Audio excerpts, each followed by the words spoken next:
the State of the Union, but not hit the State of the Union too, because by now everybody's talking about all the things about. Everybody's talking about all the things of it. So let's just hit a little bit of it, just to some of the audio. We can be outraged at things Democrats didn't stand up for or clap for or whatever. Well, but Donald Trump did make the point. Yeah, he put them on the spot about it. And that is a great point, and I think that's what we should be doing again. Because, look, we don't... So, for instance, here's a woman telling the spouse of the hockey team, telling all the chicks who are dating the hockey guys not to date them anymore. Okay, Tom. Okay. Turn that music off. Just self-turn off from now on, dickhead. Sorry. Ready? Mm-hmm. Here she is. This is a message to all of the girlfriends and wives of the U.S. hockey players. You girls should leave those guys. To be the kind of men that laugh. Just by the way, just as far as dating goes and prestige, and now's the time I think when most of those girlfriends will leave those guys. Now's the time, right? I tend to think not. No. Yeah. Yeah, no. Okay. I don't think gold medal. We're not going to be using sarcasm today during this conversation. Yeah. Okay. So, in other words, of course, this is not the time that they're going to leave whatsoever. No. Not when Elvis is king of the world. No, they're not going to leave. But to think, Herb, you should leave those guys. And this lady who's not that hot, I'm sure, sorry, but like, if she had one of them too, she's not leaving it. As a matter of fact, if she had one of them, she'd be very happy right now, but she doesn't. The prospect of the United States of America Olympic women's team getting also invited to the White House, to laugh at that and to diminish such a massive accomplishment like being an Olympian just means that nothing you ever accomplish they're going to take seriously or respect either. Mostly, much like Alice in her inability to recognize any kind of sarcasm or human back and forth, mostly there was not a litmus test on recognizing women. It was a litmus test on having fun guy banter. That's all it was. And fun guy banter with a bunch of dudes killing a bunch of beers in a locker room, shooting the breeze with the president, who, if the president makes any joke about anything, you're laughing at. Of course. Because I can't believe it. The effing president's on the phone, riffing now, having fun, you're laughing at. So to take that as serious discourse that needs to be dissected for, inequalities and misogyny is effing insane. But, I mean, you think I'm no fun and have no sense of humor and have taught the kids to call me Mrs. No Fun. But lefties make me look like the chillest person out there. They're insane. Did you see the New York Times fact check about... So they went through the New York Times. There's a whole article, fact check State of the Union. And they have all these claims that are fact check. It says... I've never seen a goaltender play as well as goalie as Connor Hellebuck. Think of it. No. 46 shots on goal. This is exaggerated, says the New York Times. But it goes through everything. This is false. This needs context. But yeah, they're all Daniel Dale. In fact, many goalies have... But yeah, so in the first year of the second term, should be my third term, President Trump, this is false. Mr. Trump lost the 2020 election to Joseph R. Biden on January 6, 2021. He urged support, blah, blah, blah. What more do you need to do to make your camp so unlikable than to be Rashida Tlaib, this grotesque, freaking piggish thing, wearing an F ice, but it says the F word ice pin, while booing, and when people in the room are saying USA, you're saying KKK. Like, guys, I'm sorry. This thing is just trash. It's just like, she's rubbish. She's freaking excrement. She is. And so is Ilhan Omar, asterisk. Because she's hot. Yeah, because she's hot. These people are trash, scumbag, dirtbags. They suck. And like to have this be so your fun is not ever having fun. Yeah. That's it. Did you catch our son telling us about how they were talking about the Revolutionary War in school? He's in 4th grade, for context. They were talking about the Revolutionary War in school, and the teacher asked the class what would make them revolt against the government. And a kid said, like ICE grabbing people or whatever, that they would like fight back against ICE. And the teacher was like all approving and thought that was like such a great answer. Freaking, can you imagine that? By the way, what like does that teacher teaches 4th kids graders? Things? Well, not many things, probably. Can you imagine? Realistically speaking, I do. I thank God that these kids are like hearing us and using us as a sounding board and saying stuff to get acceptance or like Robux or screen time. They at least know what to say to us to try to charm us. That's our politics. Mm-hmm. We don't generally. Well, that's, by the way, probably our most like liberal kid. That kid. Yeah, probably. Probably like the most lefty in his personal views. But I think like if you're around sort of an irreverent humor and people making fun of this like oh so serious stuff about fighting back against ICE and it's just like the Revolutionary War, that you have to be able to like see the humor in it at some point, even if you tend to lean in that direction sort of in your natural sensibilities. Oh yeah. Like it's just they've gone so far into being these like I don't even know the word for it, like school marms or something. They're so humorless and so pedantic and so angry and miserable all the time that it's like they're trying to make it impossible to like them. Well, yeah, and here's another thing else, like the chick who was just talking about, you know, ladies, if you're dating them, you need to leave them because is it her assumption is, and people like her, their assumption in every blue town, like it's kind of like Supple's sister.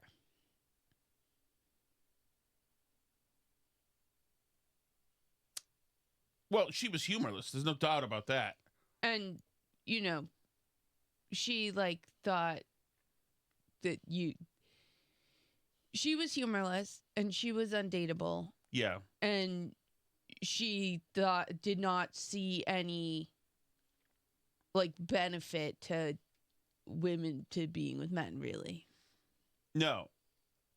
And as a matter of fact, she probably encouraged plenty of other women to leave their significant others because they were like better or too good. She's from a different generation, but you're right about that. She also used to say, and she was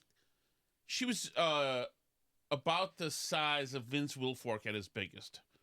And she would say to me, I remember her coming home. First of all, she stayed with us for way too long. I'm like, why is she here?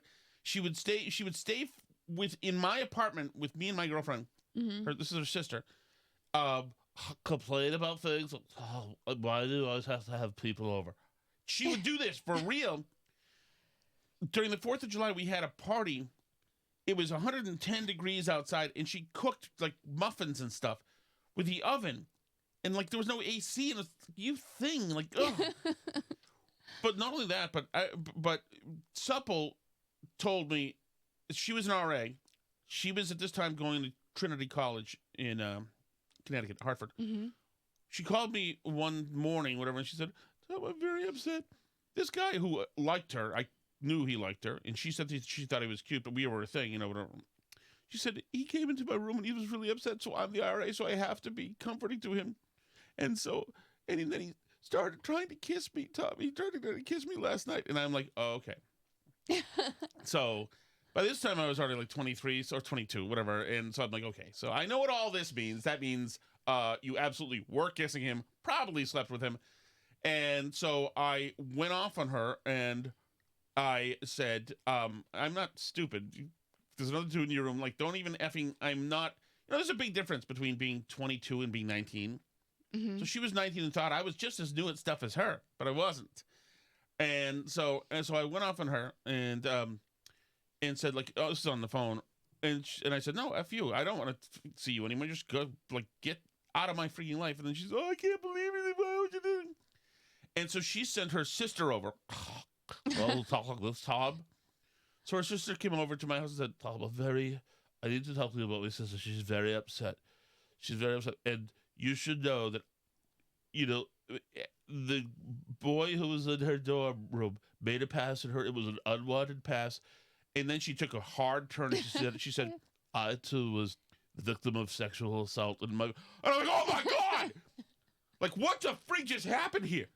What the holy frig happened here? But it's once again. Trish says you told this story to. Okay, to so you know it's real. So, but it's just it comes from, that's a different version of like this delusion. Like the delusion for her is like that. Do you think I'm really coming with you on this? You really think that you've made the turn from this to your story? This is the same woman who used to say that men would catcall her all the time. Well, right. Or That's she would the come same over. type of delusion Well, as a hold on, woman who thinks like the NHL players' wives are That's going what to I'm start saying. lecturing them about laughing at Trump's jokes when they come home with a gold medal. Right. Well, that's exactly what I'm saying. Is this the same girl who would come into the house where I didn't ever invite her to live into my apartment and say, and her sister Supple would say, "How are you?" And she would say, "Well, I'm good, except for 3 construction guys whistled at me and one asked me to marry him." That is a true fact quote that she said, and I'm like, can I shoot myself in the head here at all? Can I? But you're right. So she expected us to come along with her on the delusion, much like as you just said. This chick expects us to come along with her. She expects that the hockey wives have been coming with her already. Yeah. Are already with her. Oh my God, they saw what I saw. They're going to totally show them now. Right. Ha-ha. There's only one interpretation of this. They know it. Now they just need me to put it over the top with a little guidance for them. They're probably wondering what to do right now when they saw their boyfriends laughing at the president's joke when they won the gold medal. Right. They know already that he's a Nazi. They know pedophile, Epstein files. They know Russia collusion. They know both sides, very fine people on both sides. They know grab him by the pussy. They know. So they've been with me the whole time. They've taken the same SSRI journey I have, and so now they'll be ready to come with me. She says, while she's standing on the island, while the cruise ship full of hockey players and their wives are out in the distance sailing away. And it really is this thing where and that's what you see, right? Yeah. You're already, all right, guys, on Facebook. All right, I'll take your DMs now. I'll take the DMs. It's not too late. Yep, it's not too late. That now that he has waged war on our Somali neighbors in this country, you probably want to disembark now. And I want to tell you, I'm not mad at you because I'm a good person. I'm not mad at you. And that if you want to do the work, I will help you get there. Right. You didn't know. You were afraid of change. You saw your neighborhood changing. You saw that the diversity was starting. You saw trans people and they made you feel icky and you wanted to kill them. And that's probably because you have toxic masculinity because your dad was an a-hole. You wanted to see the Beatles and he wouldn't let you because he was a drunk jerk. And I understand. But you know what? I'm a really good, it's fine now. You can now come to me and kiss the ring and we will take you back. But if you come back, you have to remember that we're miserable, that we're constantly hyperventilating, that fun is not allowed. We don't like this partying atmosphere. We don't like frivolity. What's more sad, though, than the fact that they continue to do this perpetually over and over, even though no one's coming forward and saying sorry, is that this shtick worked on some people, like David French and people like that. They were like, oh my God, yes, now I'm gonna cut, and Crystal and some of these people legitimately have disavowed everything now and have entered the Twilight Zone with the crazy people because they felt so bad about Trump being Trump. Yeah, and I think that that they think that he's such a monster, and they looked at this hockey team and thought, okay, here's something that's ours. This is ours now. Most of them never watch hockey. Admittedly, you and I didn't either, right? But they thought, okay, this is ours. This is something we can now be like we used to be a few years ago and like this thing because it's not tethered in any way to the evil man over there. So this is our thing. We're having this. We can't have. Well, especially now that hockey's gay, we have heated rivalry. We're all into hockey's for queers and women now. Right, we're doing a hockey lawn sign now. So we're like, this is a thing now. Something really good happened here. This is the international community. So like, we play Europeans where we've embarrassed ourselves on the world stage because of the Orange Monster. This is our world to now.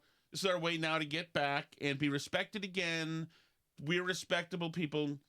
Here we go. We would, if we could get to him, but we can't because he's in an enclosure. We would do it with Punch the Monkey because he's ours too. Because we know Trump would be mean to the monkey, but we can't get to the monkey, so we can't really own that. So this is the hockey team is our Punch the Monkey. We have it, and there you go. And then suddenly in the State of the Union, there's Trump holding Punch the Monkey. And they're like, mother. This is our thing. This is our good thing that's away from you. Because everything you do is bad. This is our good thing. And in a way, Alice, it's almost as if they act almost cucked in a way. Yeah. You've come here. Well, embraced this other. You've embraced evil. But you're something whose story is so good, and we're the good one. No, we're the good.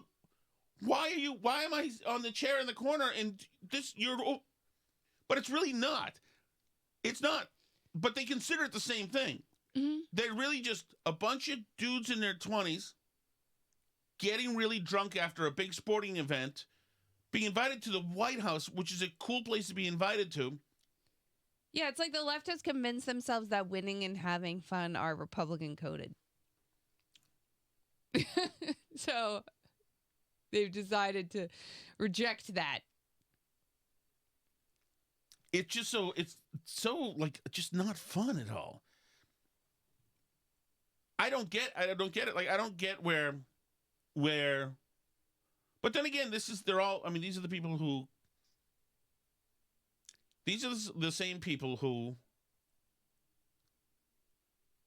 look down on black people. You've seen like Newsom do it. Hey, no, guys. Well, and that stuff has real policy implications. Mississippi and Louisiana now surpass California and New York in student reading scores, even though they have like just as impoverished a base of students and everything else. I think it's something like you're like 4 times as likely to know how to read if you're a black kid in Mississippi as in California or something. It's like obscene. It's ridiculous how bad they are at everything. They're so toxic. This like toxic, negative, miserable attitude has like real policy consequences. Yes. No, we have to put up with homeless people peeing on us all the time. No, the schools just have to be like this. Nope, this is not, no, we can't, the teachers union said this. No, like they've just signed up for misery and need the rest of the world to join them and complain about it all the time. It's so exhausting. Well, it's like there's people having like real solutions to real problems out there and like doing stuff and having a good day. Yes. Like the world is changing and positive stuff is happening. And you can sit here and whine about how like the AI picture somebody generated is using as much water as a thing of almonds or whatever stupid thing, so that you're upset about it. But like, I just saw, guess how much Anthropic, they're the ones who have Claude. Guess how much they're hiring software engineers for right now? $50K. $570,000 a year. Like there's like huge opportunity happening right now. We're like, I figured maybe it figured it all out now, so they just needed like. Yeah, no, but that's the narrative that everybody's like, oh, it's gonna put everybody out of work. It's gonna be sad. Everybody's gonna be this and that, and like, don't use AI. It's destroying everything. Like, there's huge opportunities happening right now. Yeah. there's good stuff happening. There's hockey teams winning. There's people living awesome lives and looking forward to the future who are happy and excited to be alive. And it's just like, you need to be locked in this battle to the death with Donald Trump just to show us all how unhappy you are. It's like, who wants to sign up for your worldview? Well, yeah. It's and like, also, people overuse nihilistic, but it is. but not only that, but like you said, when they see things and create terrible things out of a sense of compassion, they celebrate it. So when you saw that video of the cops in New York the other day getting snowballs chucked at their heads, freaking terrorized by this crowd, which I'd be fine if they let dogs into or shot into. I mean, these guys were assaulted. It was an ugly scene, an awful scene, with people acting their worst. These like Emerson students or older, going point blank to cops and whipping snowballs at their heads. And the moment they realized that they weren't being going after, they made harder snowballs and whipped them more at their heads, humiliating these cops. And here's Zohran Mamdani, whatever his name is, with his cute smile, talking about what was an ugly incident, which should be condemned, which should be bookmarked forever as a disgraceful day. People should be ashamed to do this. But here's him. So, Mr. Mayor, are you willing to revise your statement regarding the snowball fight, given that this was not exactly a friendly back-and-forth snowball fight? The police that were there were not throwing any snowballs. They were getting pelted themselves. And number two, have you considered, or would you consider banning these crowdsourcing events, because they can and sometimes do get out of hand? So I'm not going to be banning snowball fights or organized snowball fights. I've shared my thoughts with New Yorkers, and I continue to believe that what we are seeing in this response to this winter blizzard from the city workers as a whole, and that includes the hardworking men and women of the NYPD, is part of why the city's getting back on its feet, and I'm appreciative of that work. So, yeah, that's it. No, not banning it. They can do it again and again and again. This is how I value. We just live like this now. We live like this now. It's ugly and horrible for normal people to see. The cops, you kick them in the ass and humiliate them. We're not going to do it. Plus, they were throwing stuff at women cops too. We're not going to do it. No, street takeovers. We're not going to ban street celebrations. Sorry about that. Not doing anything. So this is the normal. This is the freaking the hellscape that these miserable people. Be We're just more gonna like let a us. bunch of We can people throw die snowballs. outside. Yes, be like us. We can throw snowballs at the heads of cops. You know, be like us, where you can come and blow whistles and harass ICE cops everywhere you go, because it's bad. Like, where's the last fun thing these effing people have done? Be like us, where we do have fun, but it's only symbolic fun.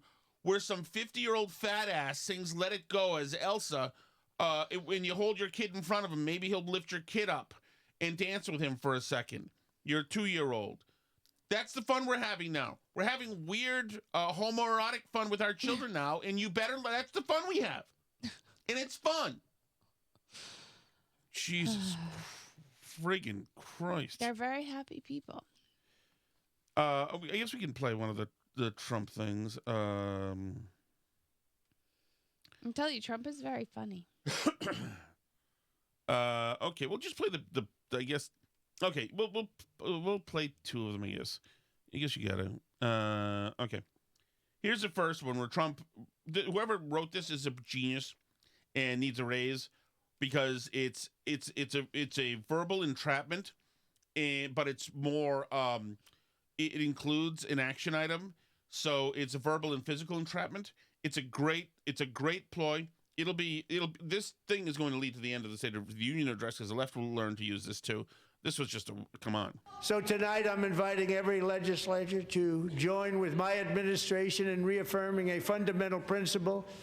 If you agree with this statement, then stand up and show your support. The first duty of the American government is to protect American citizens, not illegal aliens.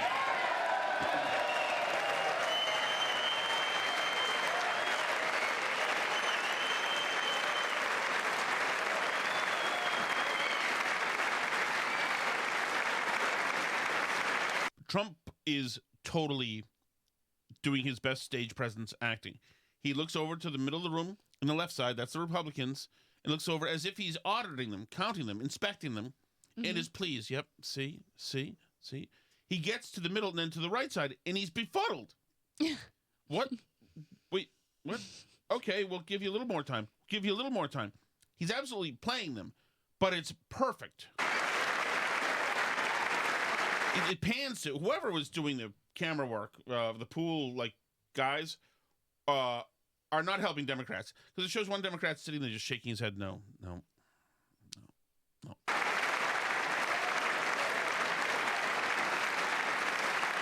Trump backs off, gestures to the Democrats, says, "What? Hello? I mean, you still have time."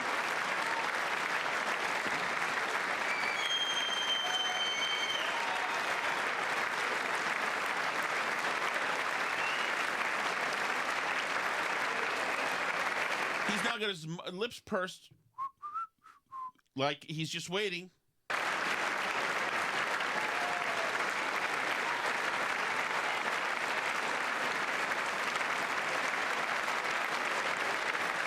They're all just sitting there.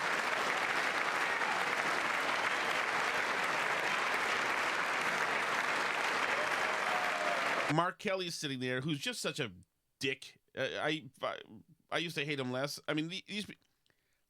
What would it be? So you have to, everything you have is this guy is the worst evil Hitler, Sauron in the world. That nothing that he says you can agree with or do something ever. Even when he's saying you can align yourself with illegals more than Americans. Yep. If you say it, I am. Yeah, it's the ultimate, if Hitler says it's raining, do you carry an umbrella? Right. Moment.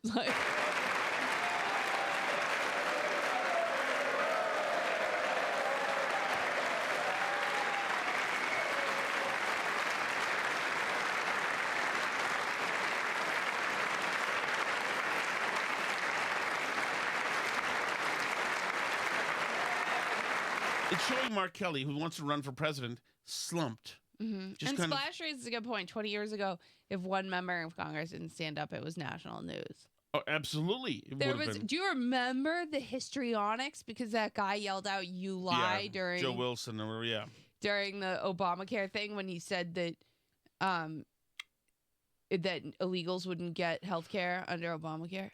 Yes, of course. Which, of course, was a lie. But this Trump said Americans come before illegals. Yeah, stand if you believe that. You just stand. You can just stand. You don't have to. You don't do even the have to opposite of what he stand. says every time. So why is it? What's in the DNA of these Democrats that won't let them stand? Are they beholden to the illegal lobby? What is it? They're like a 2-year-old that doesn't want to go to bed, so everything's no, and they yell, "No, I won't! Can't make me!"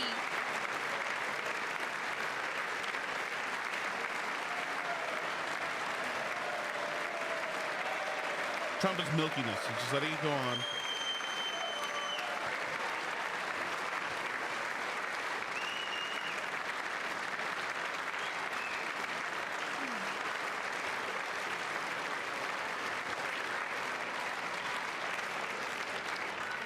Isn't that a shame? You should be ashamed of yourself not standing up. You should be ashamed of yourself. That is why I'm also asking you to end You hear these hags yelling over there. It's so, it's that so was perfect. Ilhan Omar at one point, wasn't it? Well, Who was, in screaming of course, and yelling? Yeah. Of course. Couldn't ask. And they sat them next to each other, of course, too. These vile things. But here's the other one, too, when they won't stand for Irina, the Zuritsky's parents. Yeah, the girl. But and I understand this is all a ploy. Like, Trump invented standing for the parents of victims. Doesn't really make all that much sense. But if he's asking for it. Yeah, they're in the room with you. They're in the room. The mother, who looks a lot like her, looks like her daughter. The mother crying. Is weeping. So at this point, you've got to dispel with everything else. There's a human being over there. No, we're making her feel bad to hurt Trump. It's a human being whose daughter, at only 23, saw the blood leave her in some monster kill. It's like, The most horrific thing you could do, nothing. Nothing for that. I don't even want to start at the part where he describes it because I don't like that. I don't. Yeah, I don't like it either. But I want to start at the part where they're just simply not applauding as the mother is absolutely sobbing. Those parents are effing dead inside. Yeah. They're devastated. They just got to celebrate their first Christmas without their daughter. And, like, there's not an ounce of empathy from these effing ghouls. What Trump says here, by the way, is from the gut.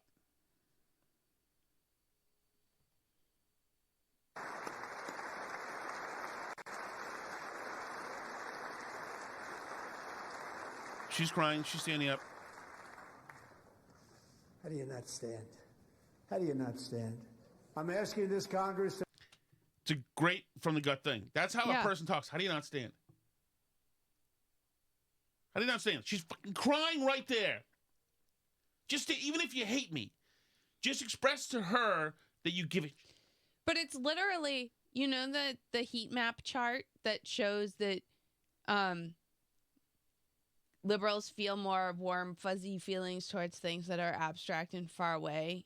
No. And are big. Yeah, it's the heat map that shows like what they care about, and like people that are more in their direct circle, they care about less, but like things that are far away, like genocides in Gaza and that makes sense. Like other things that don't impact them day to day, they care like more about that stuff. But then they use it as a reason why they can be jerks day to day to people who are right close around them.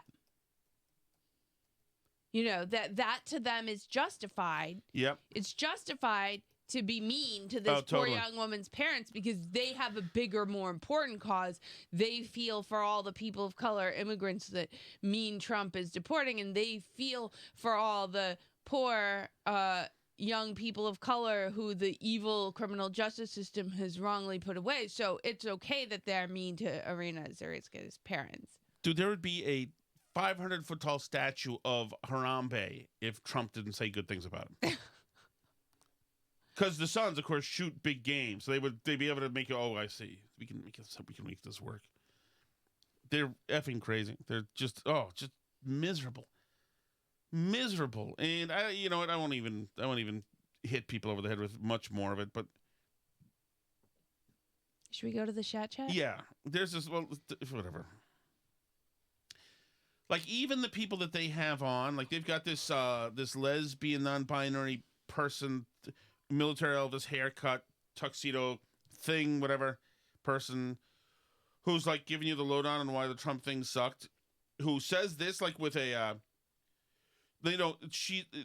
whatever it is, it's made it so nobody knows anymore. Like, says this with a big smile, like, I'm being positive. Generally, the kids describe this as status maxing, gesture maxing, and aura mogging. Okay. Yes, so let me break that down for you. So gesture maxing is like playing to the crowd and trying to get people, you know, like a which he's very good at. Status maxing is aligning himself with people like the men's hockey team and like his success and trying to status max. These things are seen as very uncool by the kids, by the way. And then aura mogging is when you take the shine of someone who's actually quite successful or good, maybe some of his guests, maybe the World War II veterans he honored, maybe again the men's hockey team, and you are aura mogging. You are stealing their shine for yourself because you do not inhibit yourself, the aura. Now it's all just BS, whatever. It's all about the vibes of the thing. But the person saying it is obviously a freaking joyless freak. And there's nothing they do that involves something that's not ugly as hell. Yeah. It's Mom Tommy's. It's always another reason why they can't just be normal and have a good day. Right. And they'll say, like, you were upset at the tan suit. It's like, dude, you live with purple hair, you're 400 pounds overweight, you've changed your identity to try to accommodate your miserable life right now. You're judgmental. You hector people on social media for a living. You don't have any real fun. You live a lie. It's like, God, they suck. I'm allowed to go after fat people, by the way. I'm a gregarious fat person. So true. Okay, want to do chat? Yeah, let's head to the chat.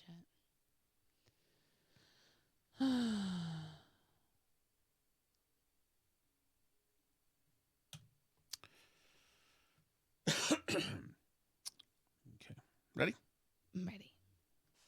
So, the State of the Union, there was a lot of stuff that happened, like Omar yelling at Trump that you killed my people or something, and I'm just like, lady, where's your brother at? But there was a part where Trump said, stand up for if you agree to, put citizens before the legal immigrants. And there was only one Democrat that stood, John Fetterman. Yeah. Wow, he's the smartest one of them all. He absolutely is. He not only wore a suit, he shook hands with everybody. He was the smartest one of them all. He was great. And also about Omar saying that Trump killed people. No, you killed people. You got the lesbian poet out there. You told the male nurse to go out there and be soldiers, to harass law enforcement, doing something that they know nothing about at all. Yeah, like our son's fourth grade teacher. Yeah, fight back against ICE. Like, what the heck? Hey, Billy from Manchester. Hey, Billy. Chakchik Brothers? The Chakchik Brothers? I can't find them on the roster for that gold medal team. I see Quinn's brother, but I can't find the Chakchik Brothers. Aren't there Chachik brothers? Kachuk, you idiot. Oh. And your hot sauce, well, they're not hot sauces, by the way. They're barbecue. I made a mistake. They're regular sauces, but one of them is extremely good. Good. 25 seconds. Enjoy. Alice can have some too if she wants, I guess. 31 seconds. Thank you. Thanks, Billy. Wow. Appreciate that. Yeah, I don't know the names, hockey names. It seems to me that some of these hockey players that play for Team USA are not American. I assume that's how it goes. I don't know.